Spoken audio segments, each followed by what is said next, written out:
Hello and welcome to this video. We'll begin by talking about our book lists. It has already been pointed out that there are many paths to the top of the mountain. The various approaches to religion, the arts, the various disciplines of study, and other sources, some of which we've talked about, are all helpful to one degree or another to those seeking to grow and develop themselves spiritually. The three particular disciplines of study that have been mentioned in the videos, alchemy, the Kabbalah, and the tarot, may be of special interest to certain persons who, through previous preparation, either in this life or in previous incarnations, will feel drawn to study in one or more of those areas. This implies that in this life or a previous one they have been prepared to one degree or another for those studies. Other persons, however, who may have only recently become aware of the fact that they are seekers on the path, and whose previous preparation may not have been as extensive, need to know what they can personally do to begin the process of moving forward on that path. Perhaps we can offer assistance for those who find that the information provided in these videos seems to strike a resonant chord within themselves. There are a number of reliable and helpful sources of information for such persons, and it is hoped that these videos will themselves provide more than some small amount of assistance. There are, of course, countless books on the subject, but one should be very careful when selecting what is to be read, especially if one is somewhat of a neophyte in the area of such studies. There are a great many books available that have been written from an esoteric point of view. Most of them, of course, purport to tell the truth, the whole truth, and nothing but the truth. How then does the reader choose? Perhaps some of the suggestions mentioned here can or will be helpful to you. Let's begin by suggesting that unless you are receiving confirming guidance from within, or from another higher positive force that is unseen, that you know is dependable, it's possible that you shouldn't be reading every book that is recommended to you by others, even if they're well-meaning friends. If you're receiving such guidance as just described above, from unseen positive forces that you know is reliable, then feel free to depend on that guidance to advise you in your day-to-day decisions, including which books you should read and which you should not. If, however, you're receiving guidance and you're not as certain that it is completely reliable, then please be careful.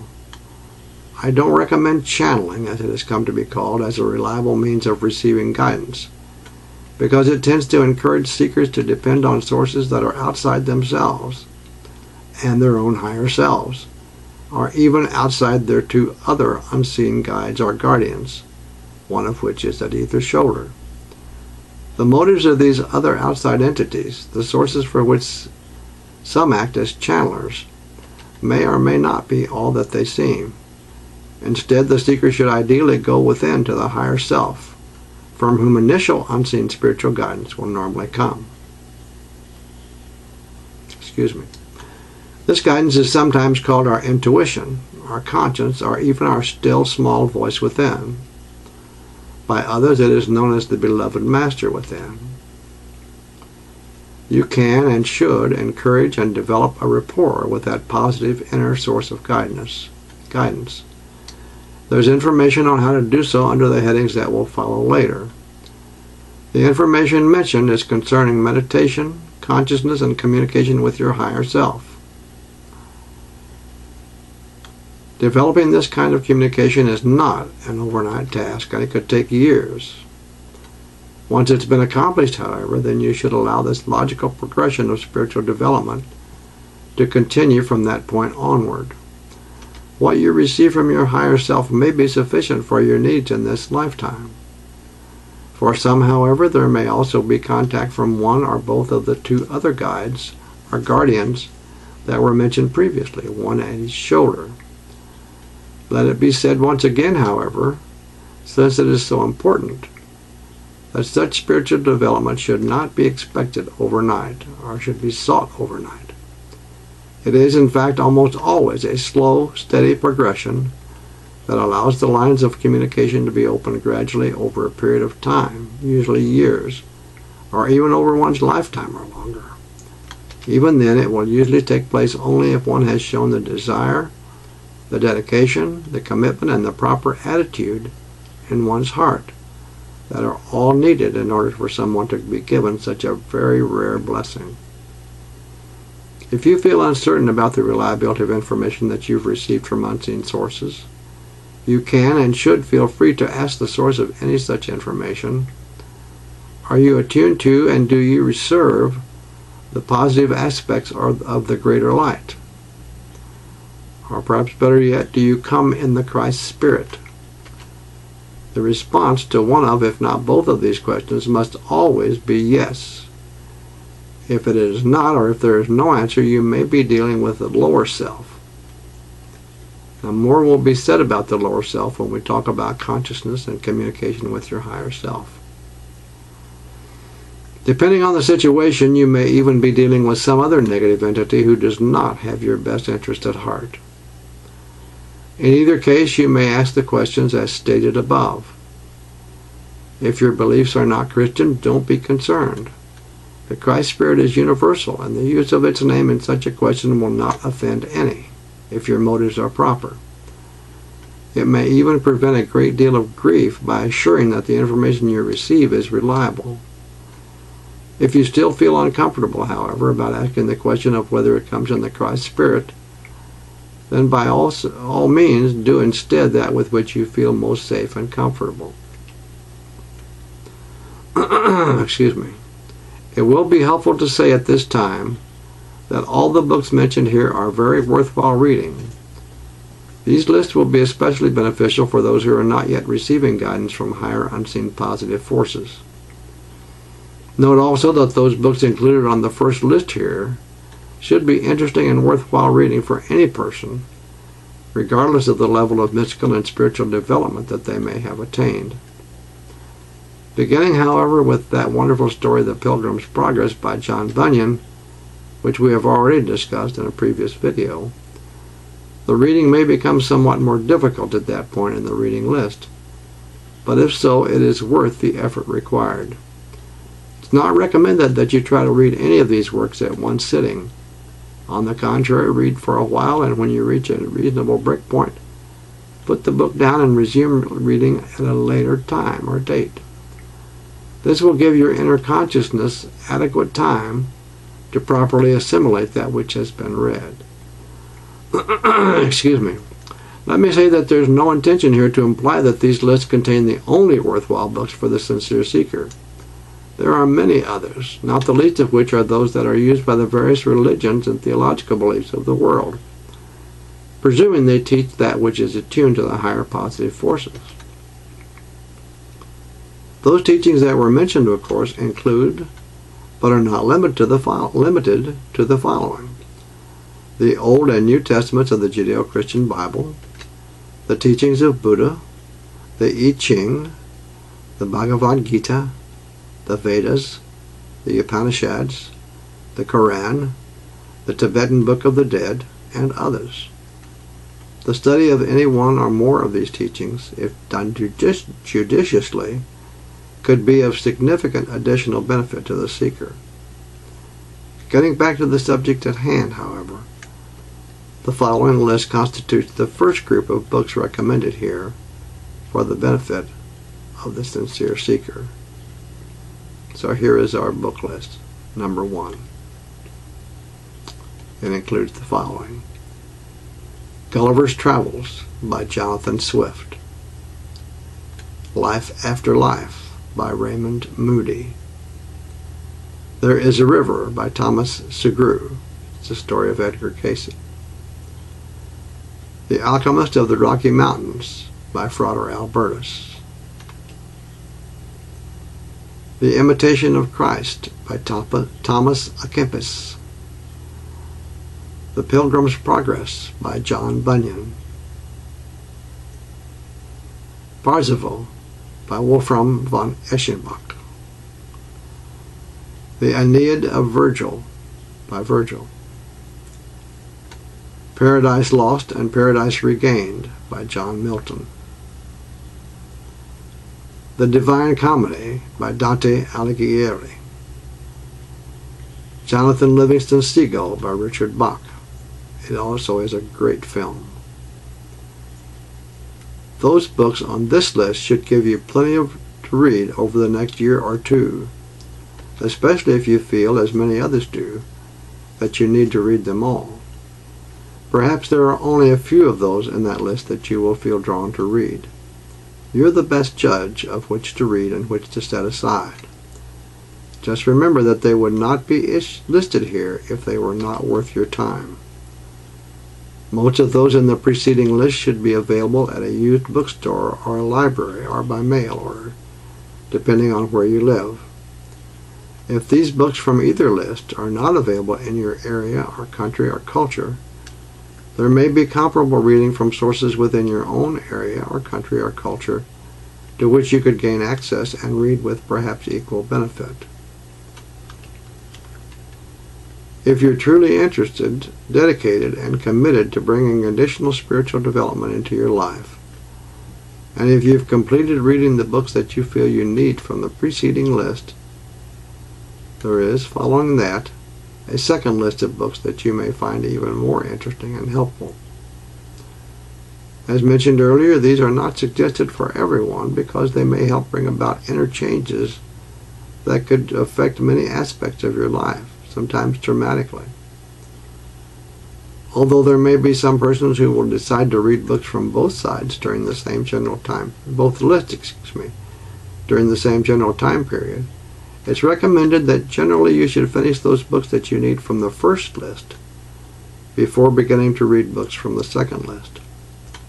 You will be the best judge in most cases, but it would be wise to evaluate carefully anything that seems to be a deviation from suggested reading.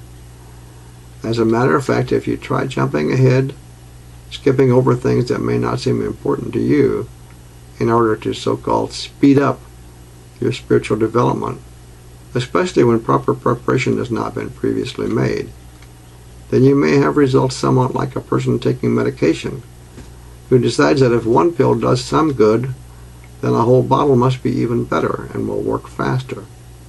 This is dangerous thinking for someone taking medication, and you may be sure that it is also extremely unwise as well as dangerous to be thinking similarly in matters involving your personal spiritual development.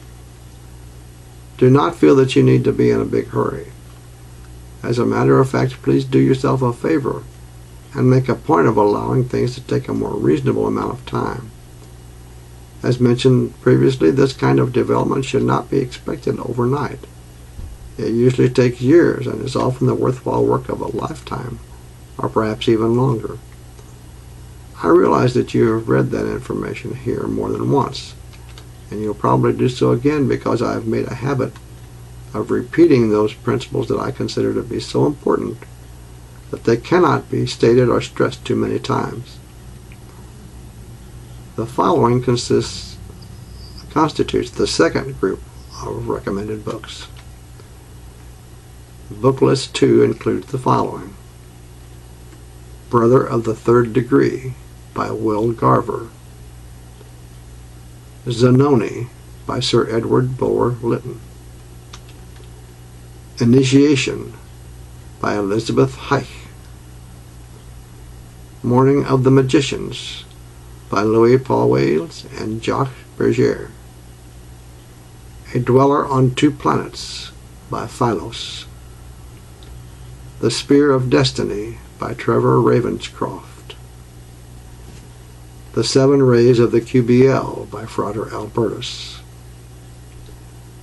Life and Teaching of the Masters of the Far East in 5 volumes by B.T. Spalding. It is hoped that you will find interesting and worthwhile reading in this second list also. There's no doubt that there are many other books that could be added to both of these lists, but these will help you to make a respectable start on your journey. And by the time you finish these lists, you should have a much better idea regarding what you want or need to read from that point on. It is not known if all of the titles on these 2 lists are still in print, If you have trouble finding them, check for a used copy in a bookstore that specializes in esoteric books. Good luck. You make your own luck, you know. And good reading. A selective and patient reading of worthwhile books can and usually will be of significant benefit to all seekers, regardless of where they are on the path.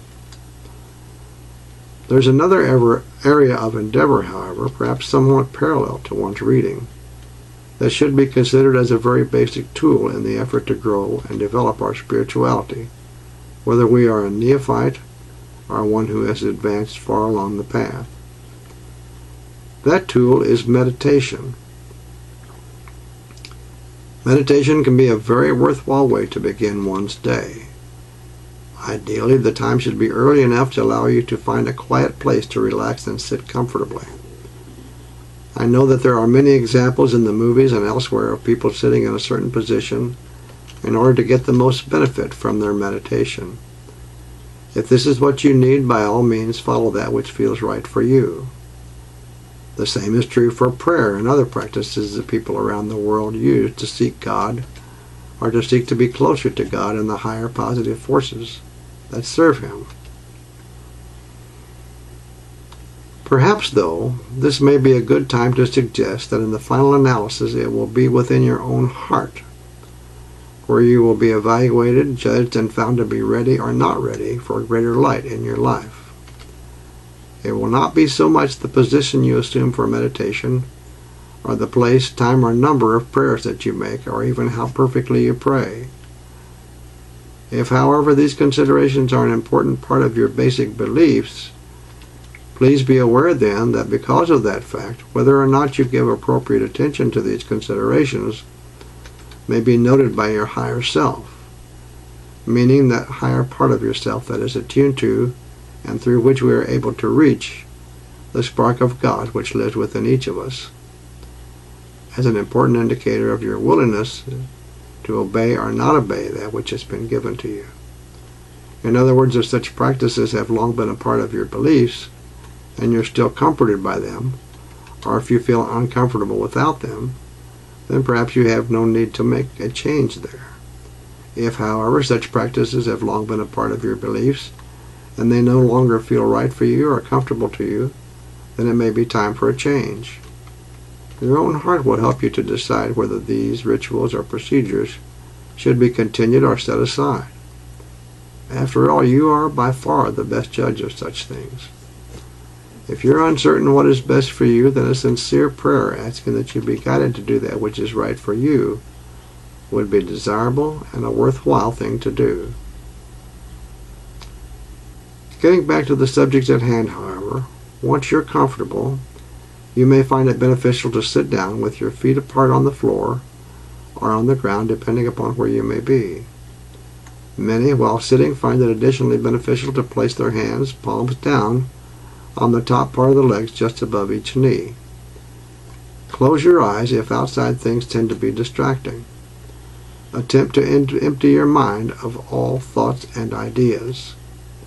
It may sound like a difficult task, and it probably will be until you practice it sufficiently. One should not expect to succeed with the first few attempts. Sufficiently may mean a matter of days, weeks, months, or years, so be patient, for this is a worthwhile endeavor. This work is not an overnight task, however, nor is the work of making oneself spiritually enlightened. These efforts can be the work of many months or years, even a lifetime and more. The beauty of it all is that you have available whatever time it takes, as long as you persevere. That last statement should not be taken as an excuse to procrastinate unnecessarily, in other words. That would not be wise. It's presumed that you're either a serious seeker or you want to be. Otherwise, it's unlikely that you'll be watching this video now. You may want to try any number of different methods of meditation, but it's not really recommended that you continue to change from one method to another and then to yet another. It will be better to find a method with which you feel comfortable and continue with that method. It might help if you just think of the mind as a blank slate and every time that something appears, mentally erase it. Perhaps you may want to consider establishing the practice of having your period of meditation each morning before your normal schedule begins. If your meditation is done with the proper attitude in the heart, you will very likely come to a point in time when you will discover that it should not be necessary to meditate more than 10 minutes or so each day.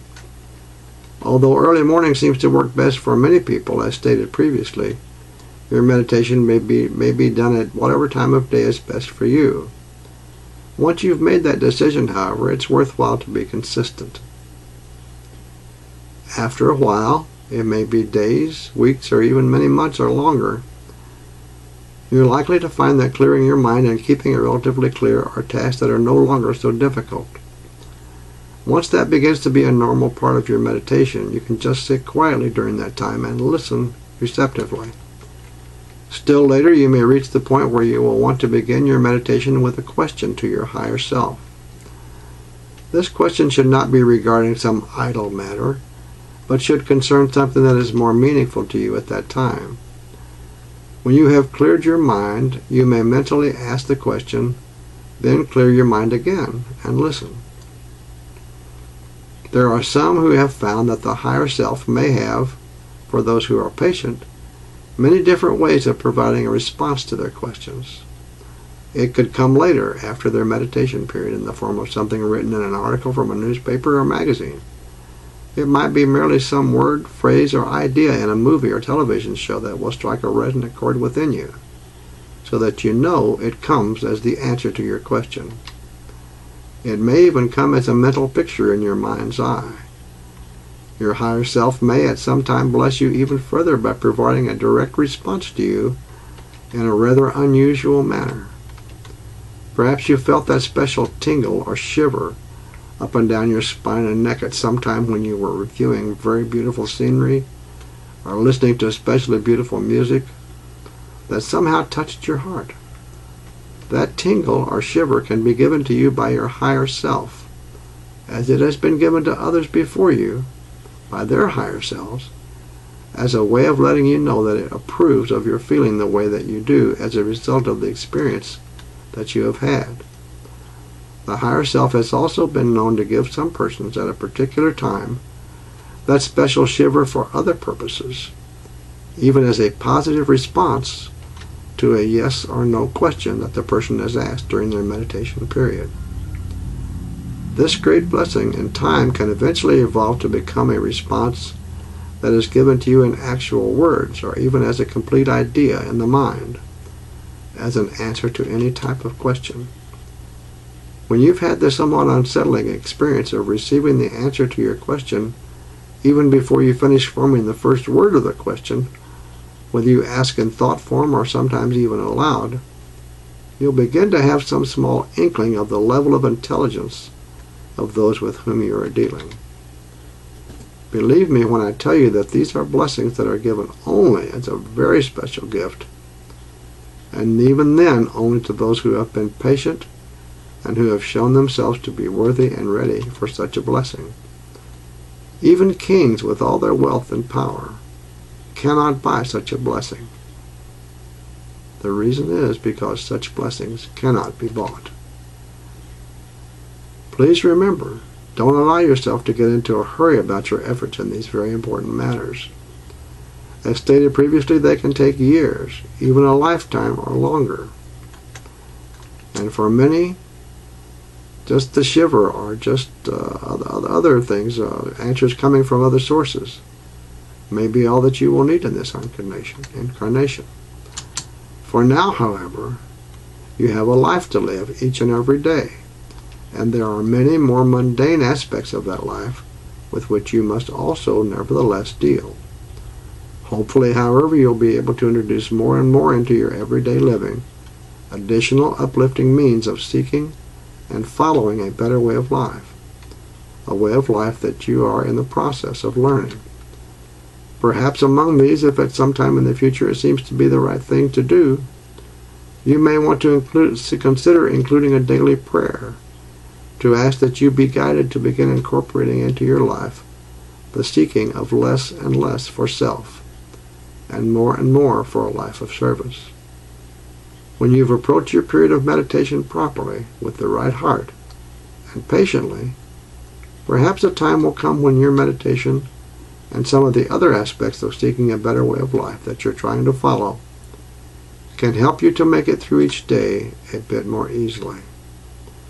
I suspect that not only will that be true, but that there will also be many other benefits that you will find to be both lifelong in their duration and uplifting in their nature. I wish you well in these very worthwhile endeavors. I want to thank you for watching this video, and I hope that you will continue by watching at your convenience the next video and subsequent videos in this series. Again, my sincere thanks.